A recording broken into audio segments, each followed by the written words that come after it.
थंडीच्या दिवसात शरीराला ऊब देणारी अशी तांदूळ मेथीदाण्याची खीर आज आपण करणार आहोत. त्यासाठी पाव वाटी तांदूळ आणि 4 चमचे भिजवलेला मेथीदाणा घेतलेला आहे. आता हे दोन्ही इन्ग्रेडियंट्स एकत्र करून चांगले धुवून घेऊया. मी ते मातीचं भांडं घेतलेलं आहे. तुम्ही कोणत्याही प्रकारचं भांडं घेऊ शकता.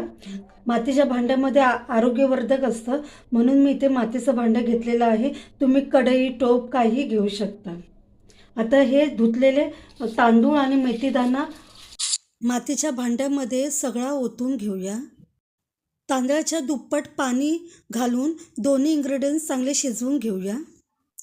तांदूळ आणि मेथीदाणा पूर्ण शिजला की त्यामध्ये आपण अर्धा वाटी किसलेला गूळ ॲड करणार आहोत.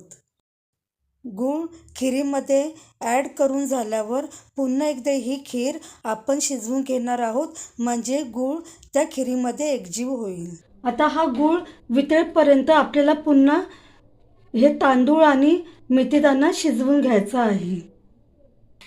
गूळ आता चांगला वितळलेला आहे. गुळाचा रंग सुद्धा ह्या खिरीला आलेला आहे. हे बघा, तांदूळ शिजलेले आहेत. आता ह्या स्टेपवरती आपण पाव वाटी आपण किसलेला ओलं खोबरं ह्यामध्ये ॲड करतोय. ओल्या खोबऱ्यामुळे खिरीला चांगली चव येते म्हणून ओलं खोबरं आपण या खिरीमध्ये मिसळून घेतलेलं आहे. 2 चमचे तूप घेऊन तुपामध्ये आपण ड्रायफ्रूटचे तुकडे शॅलो फ्राय करून घेऊया. तुपावरती शॅलो फ्राय करून घेतलेले ड्रायफ्रूट्स खिरीमध्ये आपण मिसळून घेऊया. असा आवाज येतो. हा आवाज बंद झाला की आपण हे झाकण उघडायचं आहे आणि हे सगळं एकजीव करायचं आहे. खीर तयार झालेली आहे. ही खीर थंडीच्या दिवसामध्ये गरम गरमच खायची असते.